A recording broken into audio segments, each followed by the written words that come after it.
Over the years, our family's had its share of health problems. So prescriptions are a part of our life. Before we went to the big box store.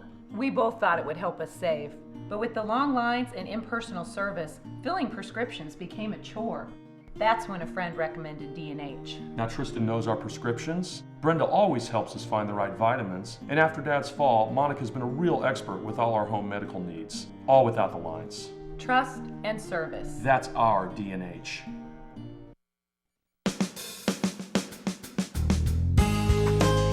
Good morning and welcome to Radio Friends. It's Thursday, September the 18th. My friend Cathy Salter is over here just telling me that I'm older than she is. It's our birthday month. Good to have you here, Cathy Good to be Salter. back here. You're here today to talk about the Osher Book Talks, right? Yes.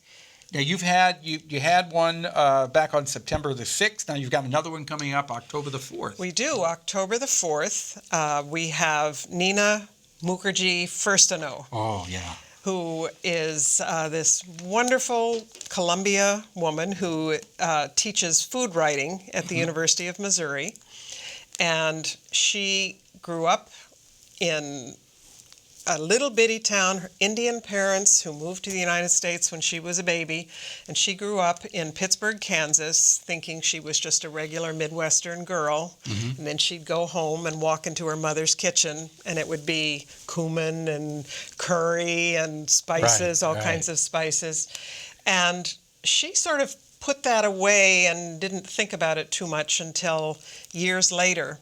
She came to the University of Missouri, met Terry Furstenau, a farmer, her husband now. They went into the Peace Corps in the 1980s. She had a business at A La Campagna for 12 years or so here in Columbia.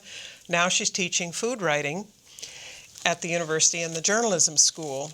And she has written this beautiful, it's just the right time in her life to tell the story of her growing up. And she's written this beautiful book called Biting Through the Skin, which describes the first time she went to India and saw a little boy just bite through a banana without even peeling it. He was so hungry.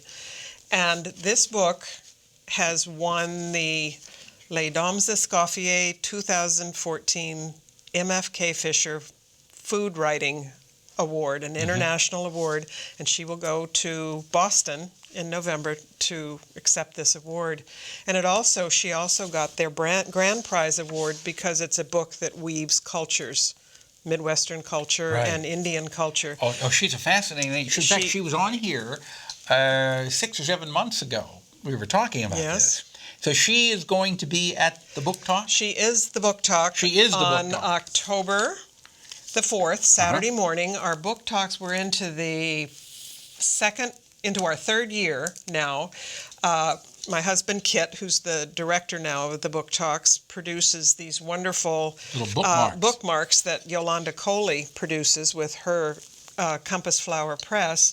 So you have the book talks for the rest of this year, and then this list is all of the authors already signed up for next year. Yeah. So how do people get this book talk, this little bookmark? They have to come to the book talk? They come to the book talk. That's a good place to get one. So you come to the book talk and you get the bookmarker. Yes, and the book talks are held at Osher's new facility, which is 1907 Hillcrest Drive between Stadium and Grindstone on Old Highway 63, up the hill at the Walters Moss building.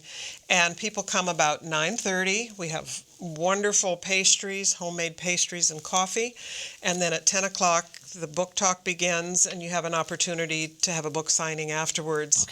And it's just, we are getting between 50 and 100 people. That's wonderful. So Nina will be there on Saturday, October the 4th. Yes. Okay, then it looks like you got Dan Viets on November 1st. Exactly, and Marlene Lee with her third book, since she began coming to these book talks. On December the 6th, and then on the backside you got all the tentative for 2015. So we will have these available. Okay. And courtesy of Kit Salter, who put them together. What a guy. All right, Cathy Salter, my friend. Even though He's older than me. I'm just a little bit older than By you. 1 week, I think. Something like that. So early happy birthday to you, Thank Cathy. you too. Okay. Now we're going to find out about an event that is taking place this Saturday and Sunday. It is the Crop Walk and 5K Run. Edith Prince is with us. Good to have you here, Edith. And Steve Keithan. It's a pleasure to have you here, Steve. When you walked in here, I said, boy, you look familiar.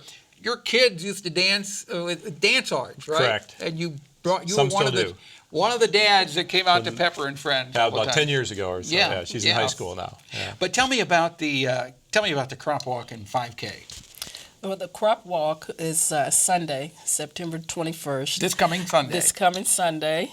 We'll be leaving from Missouri United Methodist Church about 2 o'clock in the afternoon, and we'll walk through the downtown area.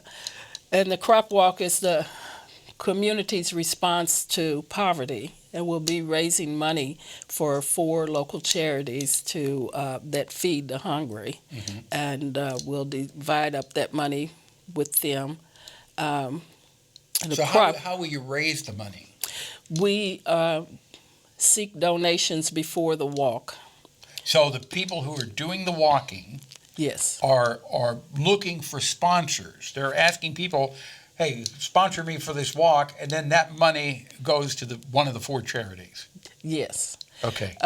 We're under Church World Service, so Church World Service gives Columbia 25% of whatever monies is earned, and then that 25% is divided up between the 4 local charities. Okay. How much money are you hoping you'll raise? Well, I think our goal is about $20,000. $20,000. Okay, well, they're going to have to do a lot of those crop walkers are going to have to do a lot of asking. Yes. 20,000. Okay, and if somebody wants to donate, how can they do that right now? They could go online, and we have a. The website is columbiacrophungerwalk.webs.com. Okay, give it to us again. Columbia Crop Hunger Walk, in one word, .webs, W-E-B-S, Okay. .com. .com. Yes. And you can make a donation there. Right. Okay. Yes. Correct. Now, what about the 5K?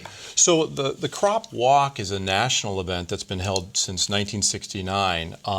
The Crop 5K Run was started 2 years ago by my son, Harrison Keithan, who was on this program last year, as his Eagle Scout project. And by the way, he did get his Eagle Scout, Oh, which good. we're very pleased Tell him we about. said congratulations. But so he's off to college now, so the race directorship falls on me, On Dad, to keep the process going. Although Troop 4 is still volunteering for that, and we really appreciate it. But the Crop Walk or Crop Run was started in hopes of attracting a different population to the efforts to raise money for food insecurity, both worldwide and in Columbia. So people could go on the same website Correct. to sign up for that. And how much are you hoping? Well, so we're hoping to augment what they have, but it's a 5K run. It's this Saturday morning. Okay. It's at Twin Lakes Recreational Park. We used to have it on Sunday afternoon with a walk, but we changed it to a Saturday morning. So registration starts at 7 a.m.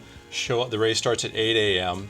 And you can finish your race and then go to the tailgate and enjoy the game today. All right, we're out of time. Thank you so much for coming by, and we will see you tomorrow. We cut this right to the limit. We'll see you tomorrow.